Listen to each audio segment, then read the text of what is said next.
Hi, Tim Stewart here, retired infantry officer, Captain United States Army, 21 years between the active duty Army, Illinois Army, National Guard, and Army Reserve. Wishing my brothers and sisters in the Marine Corps a happy 250th birthday. With that said, this is dedicated to you. I walked through a county courthouse square. On a park bench, an old man was sitting there. I said, "Your old courthouse is kind of run down." He said, "Nah, it'll do for our little town." I said, "Your flagpole's leaned a little bit, and that's a ragged old flag you have hanging on it." He said, "Have a seat." So I sat down. "Is this the first time you've been to our little town?" I said, "I think it is." He said, "I don't like to brag, but we're kind of proud of that ragged old flag. You see, you got a little hole in that flag there when Washington took it across Delaware, and it got powder burned the night Francis Scott Key said, 'Watching it writing, oh, say, can you see?' It got a bad rip down in New Orleans with Packingham and Jackson tugging at the seams. And she almost fell at the Alamo beside the Texas flag, but she waved on through. She got cut by a sword at Chancellorsville. She got cut again at Shiloh Hill. There was Robert E. Lee, Beauregard, and Bragg, and the South wind blew hard on that ragged old flag. Flanders Field in World War I, she got a big hole from her Bertha gun.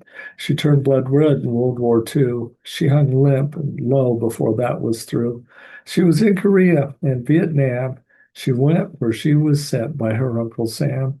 She waved over our ships upon the briny foam, and now they've about quit waving her back here at home. In her own good land, she's been abused, she's been burned, dishonored, denied, and refused, and the government for which she stands is scandalized throughout the land. She's getting threadbare and wearing thin, but she's in good shape for the shape she's in, because she's been through the fire before, and I believe she can take a whole lot more. So we raise her up every morning, take her down every night. We don't let her touch the ground, and we fold her up right. On second thought, I do like to brag because I'm mighty proud of that ragged old flag. And that's why I choose to pledge my allegiance to the flag of these United States of America and to the republic for which it stands, one nation under God, indivisible, with liberty and justice for all, for all, for every human being who has ever set foot on the soil of the United States of America. That flag represents liberty and justice for all. But more than that, it represents the hundreds of thousands, even millions of people who gave their life, their limb, their liberty, their sanity to make this and keep this the greatest nation on the face of the earth. I'm proud to have been born in the great state of Nebraska. I'm proud to have lived in Georgia, Colorado, Nebraska, Texas, and over half my life right here in the land of Lincoln. But beyond all of that, oh, so far beyond all of that, if all the things were gone I'd worked for all my life, and I had to start again with just my children and my wife. Well, I thank my lucky stars to be living here today because that flag still stands for freedom and they can't take that away.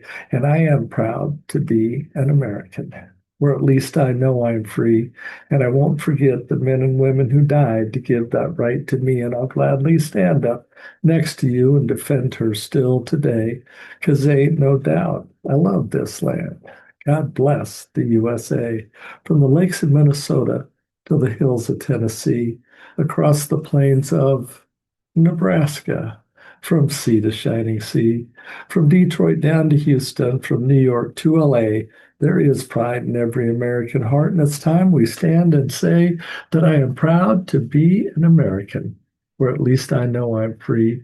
And I won't forget the men and women who died to give that right to me. And I'll gladly stand up next to you and defend her still today, because ain't no doubt I love this land.